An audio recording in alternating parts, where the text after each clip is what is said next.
کہ ایمان گھٹتا اور بڑھتا رہتا ہے. الایمان یزید و ینقص، ایمان کبھی زیادہ ہو جاتا ہے کبھی کم ہو جاتا ہے. اور صحابہ کے ساتھ بھی یہ معاملہ تھا. اللہ کے نبی کی محفل میں ہے تو ایمان زیادہ، اور اللہ کے نبی کی محفل سے اگر نکل گئے ہیں تو ایمان میں ہلکی سی فرق آتا تھا. لیکن صحابہ اور ہم میں جو مین فرق ہے نا، وہ پتہ کیا ہے؟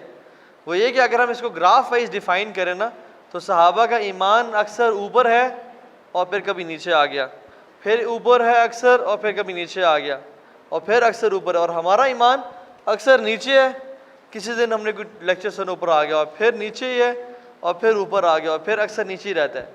سو اس کی وجہ کیا ہے؟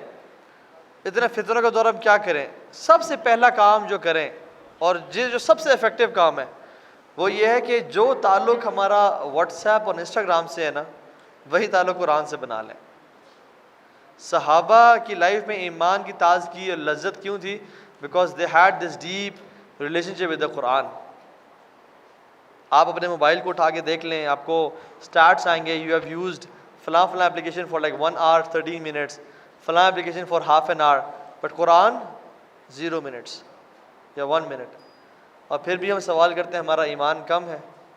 جس شخص نے ہر کام کر لیا مگر قرآن نہیں پڑھانا، اس کو ایمان میں کنسسٹنسی نہیں مل سکتی. یہ بات لکھ لیں. تو قرآن سے تعلق بنائیں، اور قرآن سے تعلق کا مطلب یہ کہ سمجھ کے پڑھیں، اس کو ڈیوائڈ کر لیں. ایک پروڈکٹیوٹی ہیک ہے کہ divide your bigger task into smaller tasks. آپ نے قرآن کے 5 پیجز پڑھنے ہیں، ہر نماز کے پہ ڈیوائڈ کر لیں. ہر نماز کے بعد ہر نماز کے 1 پیج پڑھ لیں. اور اگر مزید ڈیوائڈ کرنا چاہتے ہیں کہ ہر نماز سے پہلے 5 منٹ اور اگلے 5 منٹ، آدھا پیج نماز سے پہلے پڑھ لیں، آدھا پیج بعد پڑھ لیں. It will be easy for you guys. تو قرآن کو سمجھ کے اردو ترجمے کے ساتھ ٹائم دیں. نمبر 1 یہ بہت امپورٹنٹ ہے. Number 2 is company. Company matters اے لاٹ. جو انسان قرآن کو بھی پڑھ رہا ہو، دین کا علم بھی سیکھ رہا ہو، مگر کمپنی اس کی خراب ہو نا، گندی ہو، گندے الفاظ یوز کر رہی ہو، خواتین کو ہر ٹائم ڈسکس کر رہے ہوں، پیسے کو ڈسکس کر رہے ہوں ہر ٹائم، اس کا ایمان کبھی اسٹیبل نہیں رہ سکتا. یاد رکھیں اس بات کو. کیونکہ you are an average of 5 people you meet on daily basis. Your company defines who you are. اللہ کے نبی نے کہا، میں نے نہیں کہا.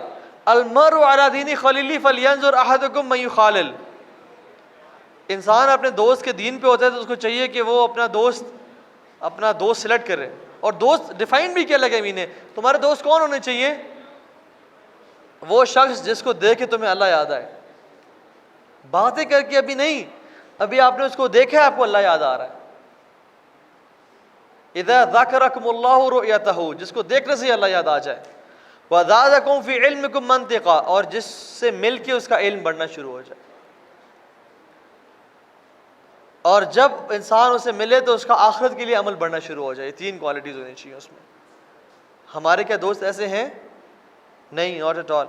Find such people, be with such people انشاءاللہ تعالیٰ. ٹھیک ہے انشاءاللہ.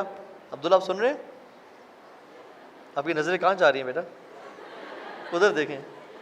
ٹھیک ہے. Just joking. خیر آپ دیکھ سکتے ہو ابھی آپ کی ایج ہے.